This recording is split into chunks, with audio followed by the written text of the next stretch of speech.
Hey there, this is Aaron from the Making Foundation.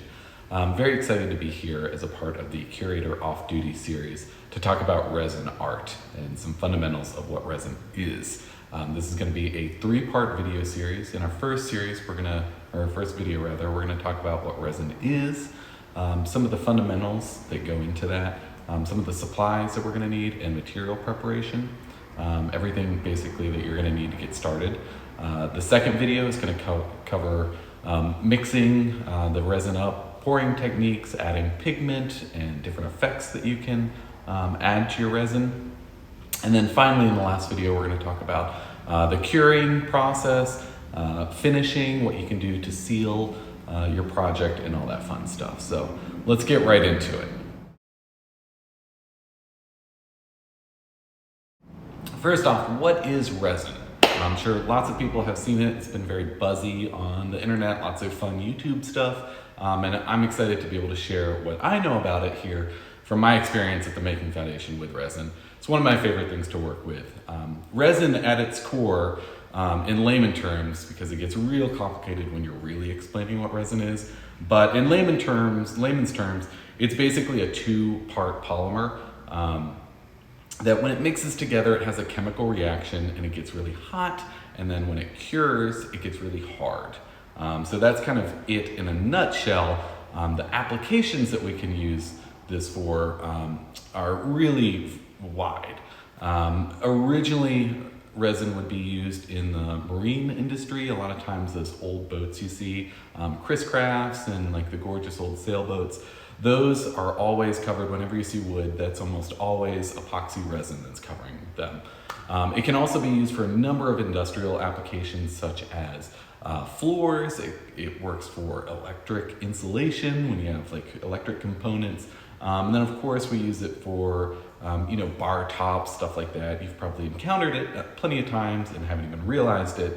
And then some of the more DIY applications would be of course, furniture, jewelry is really big, and then art, which is kind of what we're going to be focusing on as we do this, but we're also going to apply some different techniques. There are a few different types of resin, but to kind of simplify it, you basically have two main varieties. You have a quickset variety, which is usually a little bit thinner and less viscous. A little thin, it just flows a little bit easier, a little watery, if you will. And then a slow set resin, which takes longer to cure. It is a little bit thicker, but the benefits to that are it produces less heat when it cures. Therefore, it should give you less problems when you're doing kind of a more substantial pour of some variety.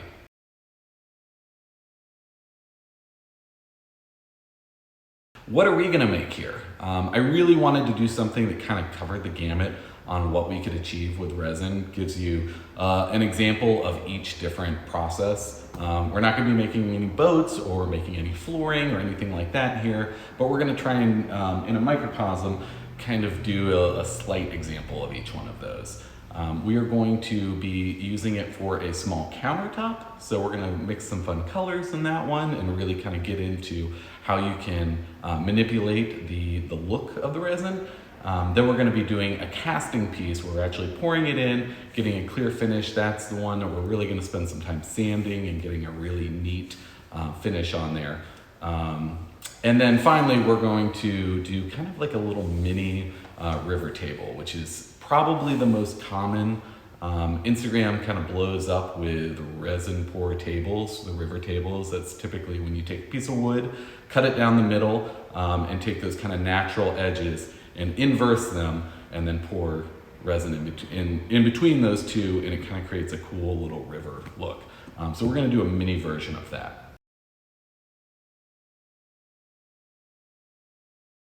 You may not have this stuff on hand. So what we're going to do is kind of share with you some of the stuff that you can get.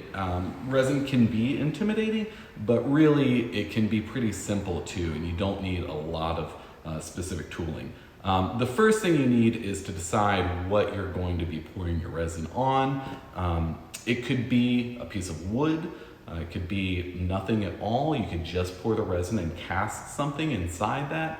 or it could be a number of different surfaces. But the adhesion of resin really depends on the porosity of what you're pouring it on. So if we were to pour it on this steel table right here, it would harden, everything would work great, but eventually we'd be able to chip it off because that steel is not very porous. A lot of times when we pour into molds or anything like that, those are typically silicone, kind of a similar thing. It's not going to adhere to that because it isn't very porous.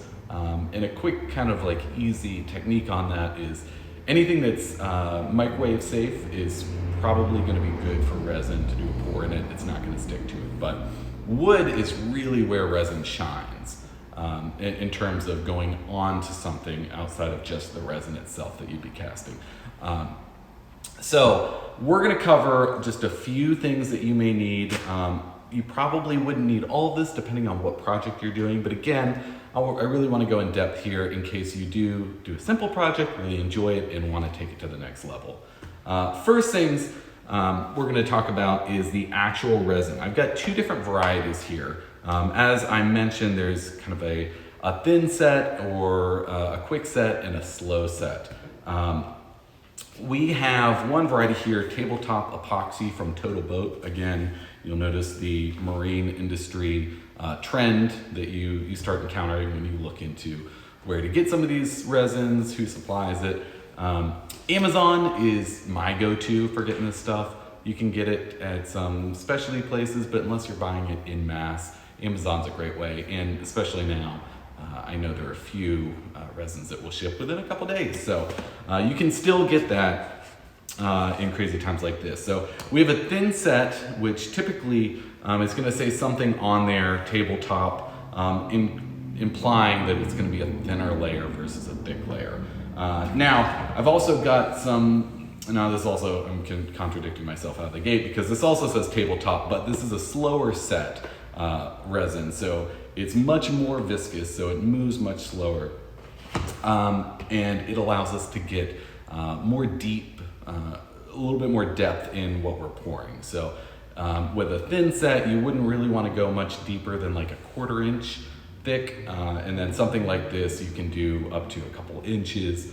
And then they have some really specific resins if you ever want to cast something larger or do like a big cube, something where temperature becomes a huge concern. And we'll get into the whole temperature thing a bit down the line. But so first things first, resin. Get it on Amazon. There's a lot of kits out there, or a lot of add-ons that Amazon naturally suggests that are kind of intended for this purpose. So you can get the actual resin and then pick out some color if that's something that you want to do. Of course, you can always do clear resin, but it's really fun, especially in an artistic way, to add pigment, add color, get into some of the different effects. But when you're on Amazon, when you're buying your resin, if color is something that you want to include on that, just take a look, and there's lots of companies like Black Diamond is one. What's this other one? Eye Candy. I don't know. It's probably all the same stuff, but there's tons and tons of colors out there, and a lot of them have different kind of metallic effects or shimmer in them, and it really creates some wild finishes. So, epoxy, pigment, that's stuff that you can get on Amazon. Kitchen scale is something that some of you may have. That's really helpful when we're mixing the resin.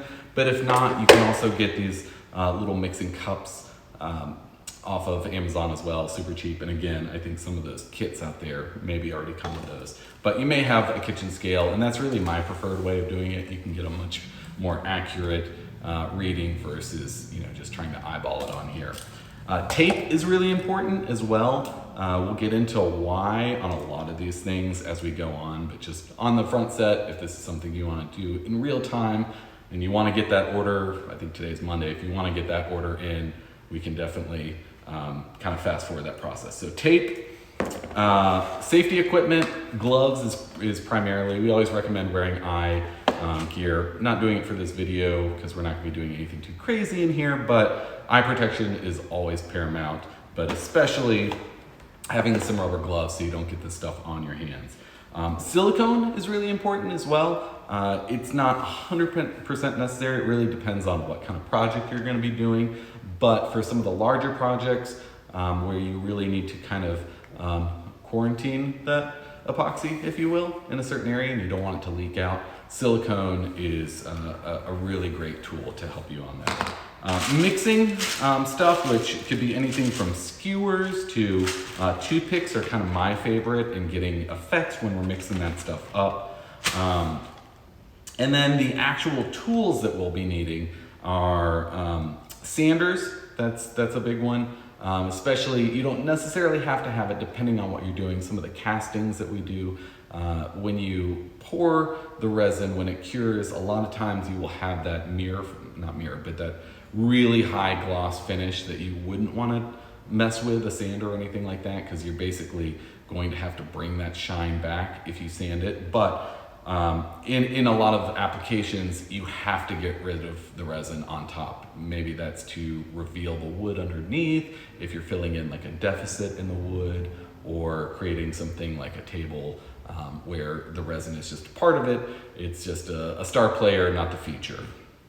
So sanding and polishing stuff is really great. If you have some of that on hand, awesome. If not, I would recommend getting a sander, and I've got an oscillating sander here, but you can use a hand sander as well. Just make sure you have a good variety of abrasive grits. I would recommend an 80, a 120, a 220, a 320. It goes all the way up to 2,500, 3,000 grit. That is really far beyond anything you would need, especially for a first project, if that's what this is. So as long as you can get grit up to that ultra fine, which would be about 320, you're going to be in good shape.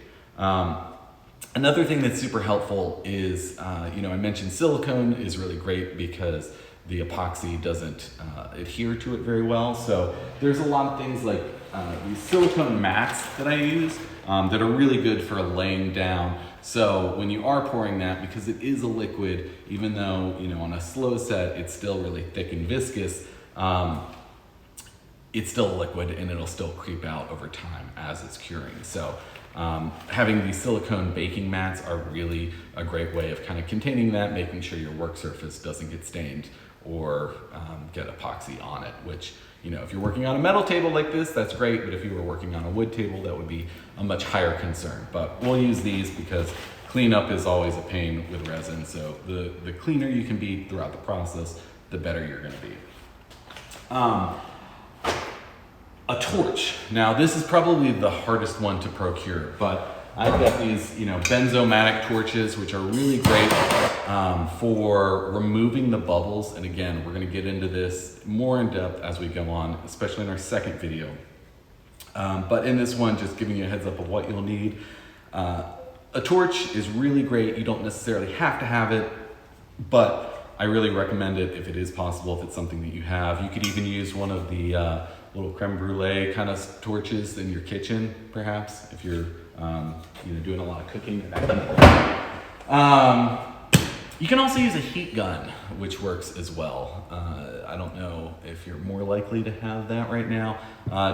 You could be tempted to use a blow dryer. I would not recommend it. The air comes out way too fast, and it's going to actually blow your resin all over, and especially if you're doing some kind of effect in there, that can have detrimental results. But that is pretty much what you need to get started, all your basic fundamentals. We'll list these too, so you don't have to take notes, but just wanted to kind of cover those. Let's get right into our actual projects. I'm going to hold up right here and just kind of show you a little bit about what we're going to be doing. I kind of briefly mentioned it before. Some cool little sign on the way there. This is going to be our countertop example. Now this is actually something in this quarantine time that we're all in. I'm doing a bathroom remodel, so this is actually something functional that I'm working on, and this works really well because this will have a crazy color and a crazy finish, and I'm excited to kind of share that with you. So that's our main surface on that. This is made of plywood. I've got this piece of English walnut here. Really gorgeous grain structure on that. You can see it's got some of the live edge on there. And again, live edge is just what we refer to in the woodworking world of any piece of lumber that is processed yet still has the natural outer layer on there. Doesn't have any bark on it, and that's kind of a key component in all this, because the bark typically has lots of air. It's super porous, so it'll bring out a lot of bubbles in the curing process and could potentially kind of wreck your project on the whole. So you want to make sure that you get that off of there. But got our piece of wood here, and then finally I've got just another little piece of wood. This is I don't know, I call these tree cookies, just a little slice of a young maple tree. It's all cracked up there. This really wouldn't be very useful for anything else other than a resin pour, but you can do some really cool stuff with that. I've got a little silicone mold here that I'm gonna go into, and we're gonna put that in there when we do our pour. So you kind of get the casting experience, you're gonna get the river table experience, and you're gonna get the flat surface experience. So the flat surface will not really require much finishing. When that's finished, as long as it's level, we're gonna leave it alone when it cures. The river table is something, and again, I'm calling this a table, definitely not a table. That's just kind of the terminology. Is something that we will be finishing.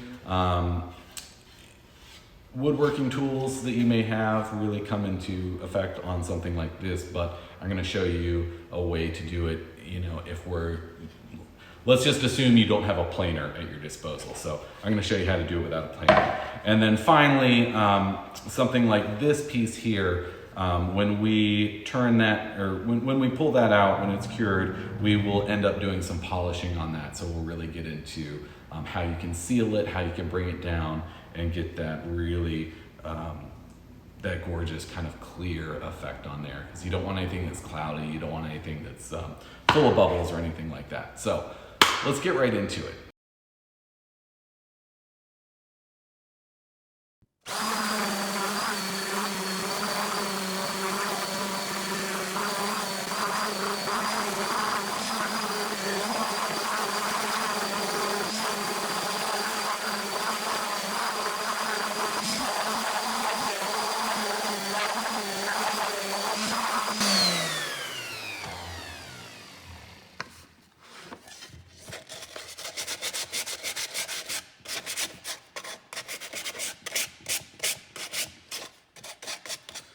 So I've sanded the top here. I sanded the bottom just a little bit too, just to make sure that it's not too nasty. I don't want to spend too much time on this. I just want to make sure, and you can see there's still a little bit of bark on there, kind of immediately makes itself obvious. And I'm not sanding so much as to lose some of that grain in there, but just a little bit to get any of that kind of loose stuff off. Wire brushes also work really well for this. That sandpaper does the job. So that is really all the sanding that we need to do at this point on a piece like this. Because we're gonna be cutting this and processing this further, we're gonna have to do some sanding at the very end as well. But right now, just doing, you know, this is a 120 that I used on here. It is not a finish level sanding, just making sure it's nice and even and there aren't any loose pieces kind of hanging on there. So now I am going to mark this and cut it so we can lay it out for our river table. So now I've got my piece cut into two different pieces. Obviously, this one is not gonna give you the best river effect because one, it's cut right here. It just happened to be the piece of wood I was working with. And we have a nice live edge here and a live edge here, but it ends here. So we don't get a real distinct river effect on this one, but that's okay because I'm actually gonna do something completely different and I'm gonna have our Curator Off-Duty logo in here in some way. Haven't figured out exactly where I want it yet, but we're gonna play off of this and make the whole thing work. And then we'll probably cut this up into a cool shape when we're done. So just goes to show you it doesn't really matter. Don't put too much effort into trying to pick the perfect piece of wood or the perfect layout, because the magic really kind of comes organically when you're working with this stuff, and that's half the fun. So got this sanded down to 120. Really don't need a whole lot more. Obviously, we've got it cut up. We're gonna set it here, and now we need to make a frame for our actual resin pour. So what you can see here, I've cut our piece into 2 different pieces. I've then traced out and routed out a spot for our cool little COD logo to go inside, like so. But we have to frame it in, which is what we've done here. All these pieces here, even these, you can't really tell, but they're covered with this clear tape, so it'll stop the flow of the epoxy when we actually pour it. But as for right now, all I've done is super glued these on here, which is enough to keep it in place. We don't want to put a whole lot of pressure on there. But the super glue isn't enough to completely seal it. So now I'm gonna take our silicone right here, and I'm just going to hit all of the edges so we can ensure that we don't have any leakage.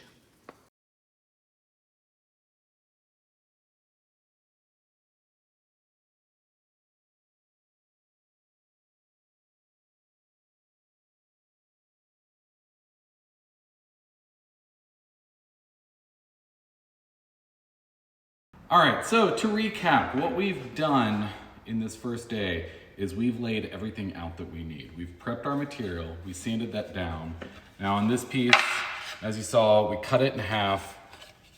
It originally would have been like so, cut that in half, and then I took a router and took out some material there so I could lay in our cool Curator on Duty sign there. That's gonna sit down in there. But before we pour, having this mold is critically important for something like this.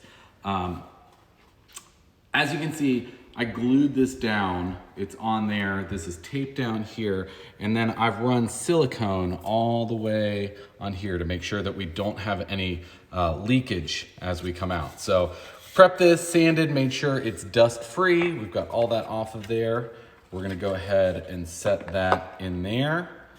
And once we place our piece, and I'm gonna fiddle with that just a little bit before we do our pour, but you can see how that's gonna go. Be pretty cool. And that's a great way of working around. If you recall, we had that little flat edge, so that's why I did that inset in there, just to get a cool way of addressing that. So that's ready for resin. Let's go over here to our casting mold here. Now I've got this little biscuit here that I went to Cuba last year, and I found on my desk this little Cuba dollar. So what I want to do is inset that. As you can see, this is all cracked up, and I don't have the exact size for that coin. So what I did is the next size down, and then I intentionally am gonna break this up on every one of these little stress lines like that. I may even do a couple more. See if I can get that like so. Obviously, remembering the order is critical. I'll do one more like that. Now, as you can see, as I'm doing this, we're getting lots of dust in there, so let's try and get that out.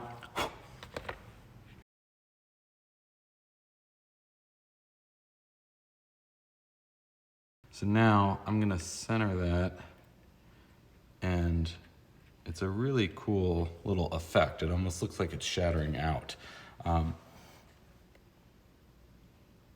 I kind of think I want one more crack there, but we'll mess with that next time. So that is also ready for our resin, and that's one that we don't need any silicone other than the tray that we're using to capture that. So that's ready, this is ready, and then finally our countertop here. This is a little bit atypical, not something you'd probably encounter, but I want to go ahead and show you how we're gonna do this as well. So again, frame this out, and this is all just scrap wood. It's a little bit hard to tell because it's clear tape. I prefer this tape when I have it. But there's tape everywhere on here, every one of these pieces of wood. And why that is so critical is when we pour that resin, if we don't have that tape in there to get that barrier, that resin will bond so well between the wood and or our main project and the wood that we're using to frame it in. And we'd never be able to get it off. We'd have to cut it off and it'd be a big pain. So getting that tape in there is really important, and making sure we're all sealed on the outside so we don't have any leakage. And then you may notice here, we've got this bead of silicone going all the way around. Again, this is kind of unique to this project. The reason we're doing that is when we pour, we only want resin on here. I don't want to fill up all this. One, because resin's kind of expensive and we don't want to waste it. But two, it's just going to create more work. So that little bead of silicone is going to it's going to allow that resin to pour over that edge, but it's not going to fill up this big deficit where the sink will go. So I think that about covers it for our first day. Hopefully that has everything that you need, or we've taught you everything that you need to get started on this. A little bit ambitious on some of the projects, something like this, but again, I want to make sure that you know how to do it in case you do a little simple project like this resin cast and absolutely fall in love with it, because it's really cool stuff. Thanks so much. I look forward to seeing you in the second video.